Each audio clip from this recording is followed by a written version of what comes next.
Amigos do Vestibulando, tudo bem? Na aula de hoje, nós vamos tratar do maravilhoso período medieval ou a Idade Média. Preste atenção nesta gravura. Gravura que retrata um cavaleiro medieval, típica figura do cotidiano da Idade Média. A Idade Média é um longo período, se estende por mais de 1000 anos. Por isso, a história resolveu subdividi-la em alguns períodos.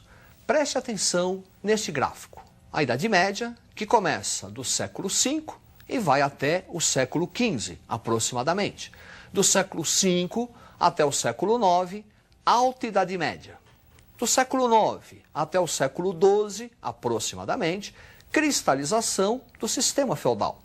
Do século XII ao século XV, Baixa Idade Média.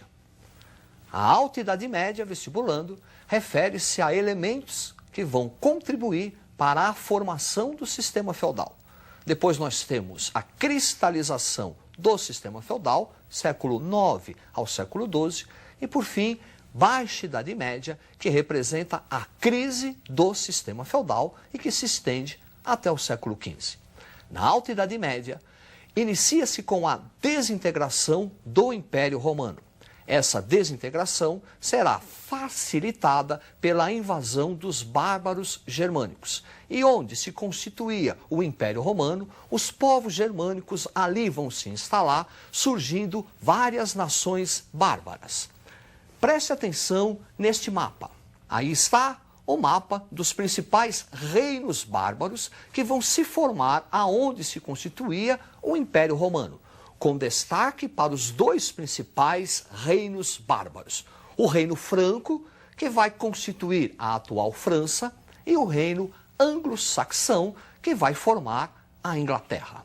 No Reino Franco, nós vamos trabalhar duas dinastias, a dinastia Merovingia e a dinastia Carolíngia. Para você não esquecer os nomes, preste atenção, dinastias do Reino Franco. Primeiro, dinastia Merovingia, em homenagem ao rei Meronveu. E dinastia Carolíngia, em homenagem a Carlos Magno. Na dinastia Merovingia, o principal nome será o de Clovis. Clovis é importante porque ele é unificador das tribos francas e também o primeiro bárbaro a se converter à religião cristã. Com a conversão de Clovis e alguns bárbaros, inicia-se uma tradição que será muito comum na Idade Média, que será a aliança entre o Estado e a Igreja. É dessa aliança que a Igreja vai, aos poucos, conseguir um enorme prestígio político durante a Idade Média. Com a morte de Clovis, inicia-se um período bastante conturbado no Reino Franco, que é o chamado período dos reis indolentes, reis preguiçosos, que não querem trabalhar. Pensam em fazer caça, raposa, joguinho de xadrez, jogo de dama. E nesse contexto, quem vai exercer as principais funções administrativas do reino, inclusive o comando do exército, serão os mordomos do paço, prefeitos do palácio, uma espécie de primeiro-ministro. E nesse mordomos do paço, nessa instituição, o principal nome será Carlos Martel. Carlos Martel é importante porque ele vai deter o avanço dos árabes sobre a Europa na famosa Batalha de Poitiers no ano de 732. Talvez com certo exagero, a partir daí, Carlos Martel será considerado o salvador da cristandade. Preste atenção nessa gravura. Identificou, não é? Este é Carlos Magno. Carlos Magno é, com certeza, o principal nome, o principal rei da Alta Idade Média. Durante o seu governo, ele vai criar condições para a cristalização do sistema feudal. Coisas importantes realizadas por Carlos Magno. Primeiro, uma enorme expansão territorial. Nessa expansão territorial, depois, a partir do ano de 800, ele será coroado pelo Papa Leão XIII como o rei do Império do Ocidente. Essa enorme expansão vai se dar com a ajuda de soldados. Para nós visualizarmos melhor essa expansão, preste atenção neste mapa. Aí está, Império Carolíngio, compondo boa parte da Europa Ocidental. Carlos Magno vai centralizar politicamente a administração e durante o seu governo vão se criar aquelas condições institucionais para a cristalização do sistema feudal. Para conseguir montar este império, Carlos Magno teve que arrebanhar um exército. E para conseguir a fidelidade desse exército, Carlos Magno passa a exercer a prática de concessão de benefício. E o principal benefício será a terra. Entregando a terra a soldados leais e guerreiros, Carlos Magno vai contribuir a longo prazo para a fragmentação do poder político. Preste atenção neste mapa. Aí está, este mapa refere-se à expansão dos árabes a partir do ano de 632. Observe que o mar Mediterrâneo está bem no centro dessa conquista. Além de um processo de ruralização já muito adicionado, já muito impulsionado durante o Império Carolíngio, essa expansão muçulmana, a partir do século VI, 632, também vai contribuir para um processo de ruralização da Europa. Os árabes fazem uma expansão, primeiro conquistando o Oriente Médio, depois conquistam todo o norte da África e vão entrar na Península Ibérica. Lembre-se que só não vão conquistar a Europa toda porque Carlos Martel, na Batalha de Poitiers, vai vencer os árabes. E essa expansão faz com que o mar Mediterrâneo fique no centro da conquista islâmica muçulmana, impedindo o contato entre a Europa Oriental e a Europa Ocidental. Da dificuldade desse contato, a Europa internamente passa a conhecer um enorme processo de ruralização europeia. As comunicações ficam dificultadas e a agricultura passa a ser autossuficiente. Tudo isso por conta do bloqueio do mar Mediterrâneo pela expansão islâmica. Um outro império também vai se destacar nessa Alta Idade Média. Será o chamado Império Bizantino. Preste atenção nesse mapa. O lado leste, Império Oriental, o lado oeste, Império Ocidental. O lado leste, Império Romano Oriental, terá como capital Constantinopla. É um nome latino em homenagem ao fundador da nova capital, Constantino. Só que essa parte oriental é uma parte helenizada, é uma parte grega. E o nome original de Constantinopla era Bizâncio.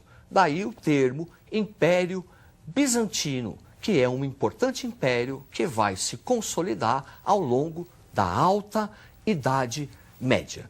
Nesse Império Bizantino, o principal nome é o nome de Justiniano, Imperador Justiniano, que vai, entre outras coisas, criar o cesaropapismo. O que é cesaropapismo? César é o título do imperador. Papa é a atribuição ao chamado bispo de São Pedro, o Papa. Cesaropapismo significa dizer que o imperador ele passa a ter uma autoridade sobre a religião. Ele passa a ter uma autoridade sobre a igreja. Vestibulando, perceba que isso é típico da parte helenizada do Império Romano. A parte ocidental, aquela parte que foi conquistada pelos bárbaros, não vai conhecer essa interferência do Estado nos assuntos da Igreja. Então, cesaropapismo é uma instituição tipicamente do lado oriental do Império Bizantino, fundamentada pelo Justiniano. Preste atenção nesse quadro. Aí está Justiniano, a instituição do cesaropapismo, o Código Civil, Guerra de Reconquista, Revolta Nica. Este Código Civil é importante, porque o lado ocidental, aquela parte que foi conquistada pelos bárbaros germânicos, não vai ocorrer o direito romano. Vai existir, vai prevalecer o direito consuetudinário, que é o direito de costume dos bárbaros. O direito romano vai ser preservado e compilado por Justiniano, que vai inclusive acrescentar novas leis, preservando assim esse direito romano que será um grande legado até os dias de hoje. Outra coisa importante do governo de Justiniano foi a Guerra de Reconquista. A Guerra de Reconquista foi uma tentativa do Império Bizantino, de Justiniano, para reconquistar a parte ocidental do Império Romano, que fora conquistada pelos bárbaros germânicos. Isso por quê? Pela divisão do Império Romano por Teodósio, em parte ocidental e parte oriental. O imperador, por direito, desde os tempos de Teodósio, estava na parte oriental. Portanto, Justiniano estava procurando reconquistar a parte ocidental do seu império que fora invadida pelos bárbaros. Apenas uma tentativa, viu, vestibulando? Porque, na verdade, o Império Bizantino não vai conseguir reconquistar a parte ocidental. Porém, para fazer a guerra de reconquista, Justiniano foi obrigado a montar um exército, a montar uma esquadra, para poder fazer frente aos bárbaros germânicos. Na montagem desse exército, na montagem dessa poderosa esquadra, tinha que ter recursos militares, tinha que ter armas. E para isso, o imperador precisava de recursos financeiros. E o que é que Justiniano faz, então?